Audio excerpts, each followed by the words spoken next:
É redundante dizer eu prefiro mais. Eu prefiro mais é besteira. Eu prefiro muito mais é muito mais besteira. Nunca diga eu prefiro mais, nunca diga eu prefiro muito mais. E nunca diga no padrão culto que ou do que com preferir. O povo faz a associação em função do próprio mais que é usado largamente no dia a dia. Mas quem prefere não prefere mais nem muito mais, nem prefere que nem do que. Quem prefere, prefere uma coisa a outra no padrão culto. Portanto, o texto que o Raul acabou de cantar se vale do padrão coloquial da linguagem, que não entraria e não estaria de acordo com o padrão culto.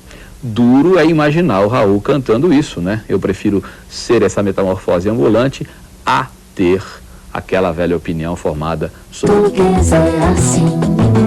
Você que tem filhos pequenos, você que trabalha com crianças no dia a dia, todo dia, certamente já se perguntou se você está ou não usando a linguagem adequada, a linguagem infantil, a linguagem adequada à criança. Eu quero que você veja aí o que diz a Ruth Rocha, que é uma especialista no assunto. Depois a gente vai conversar um pouquinho mais. Vamos ver. Ruth, como é escrever para a criança? Como é a linguagem da criança? Como é essa? Olha, eu sempre digo que escrever para criança é como falar com criança. E falar com criança é uma questão de tom. Eu acho que quando se escreve para adulto, se escreve num tom, talvez um tom mais sofisticado, um tom bemol. Quando se escreve para criança, se escreve num tom maior, num tom otimista. E é uma mudança de tom, simplesmente. Não é uma modificação tão grande nas coisas que a gente diz, nem na maneira que a gente diz. Existe apenas uma diferença de tom. Ai, Glória! Hoje é um grande dia! Nossa, eu quase nem consegui dormir direito! Hoje é o dia do piquenique, não é?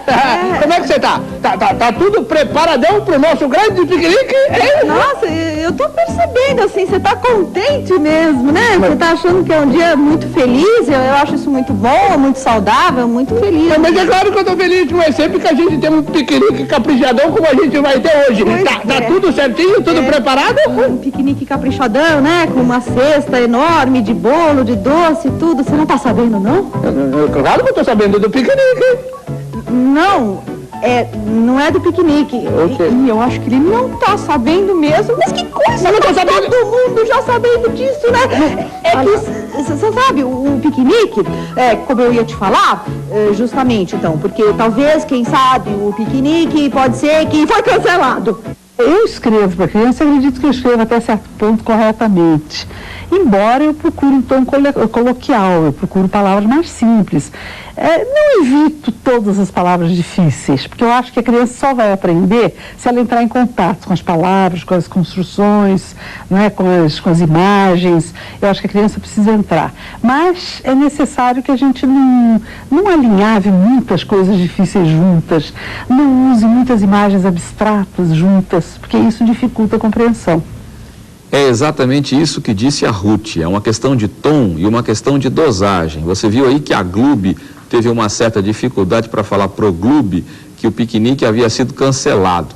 Cancelado certamente não é uma palavra que faz parte do repertório infantil, as crianças não usam isso a todo instante, mas é necessário que elas entrem em contato com isso devagar, aos poucos, como disse a Ruth.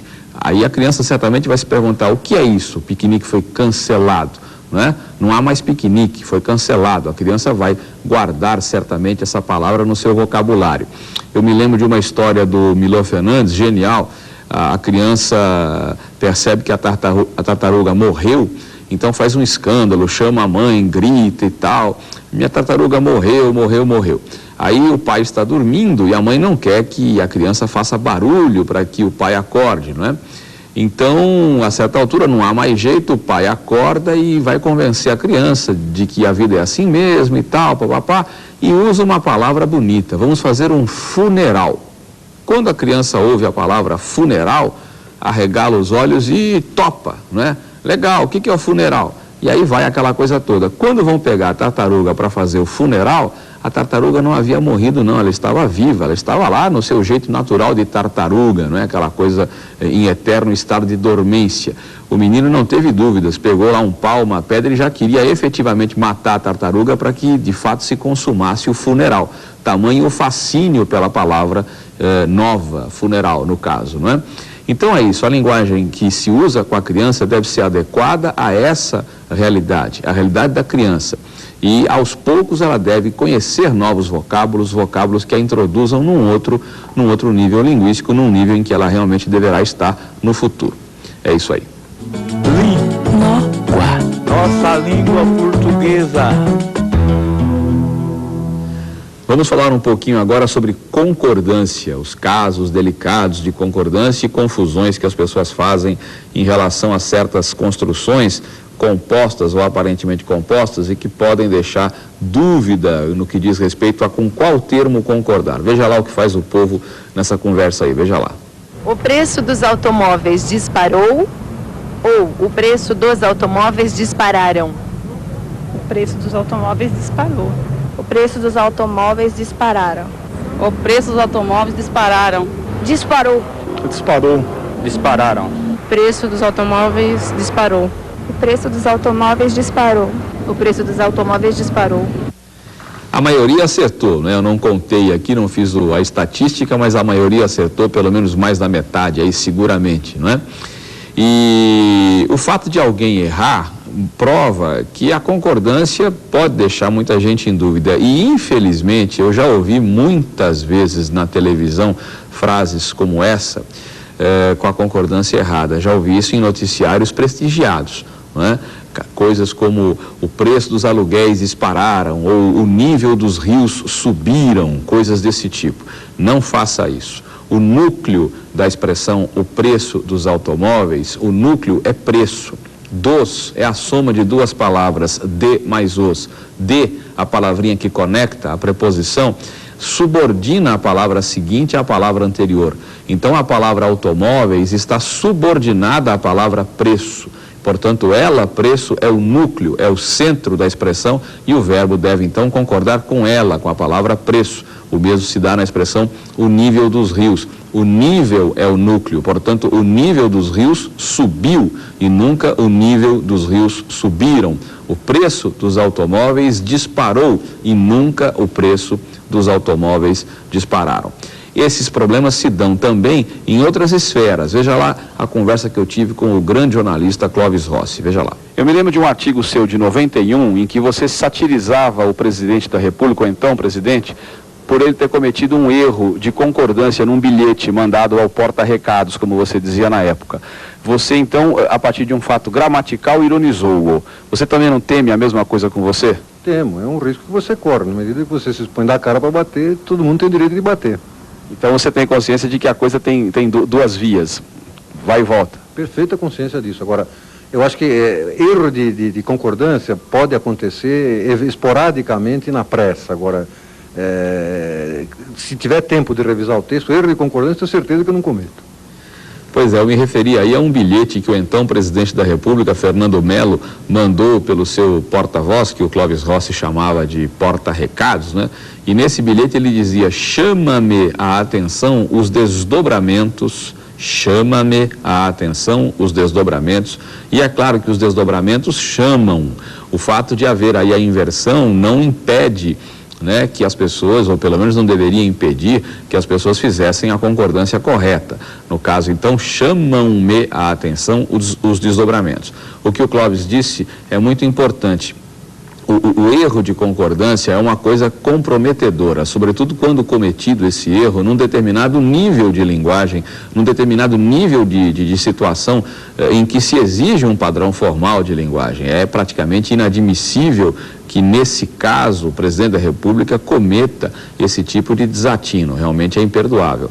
O Rossi tem razão, deve haver preocupação com a linguagem é uma forma de autorizar ou não o discurso de quem o profere.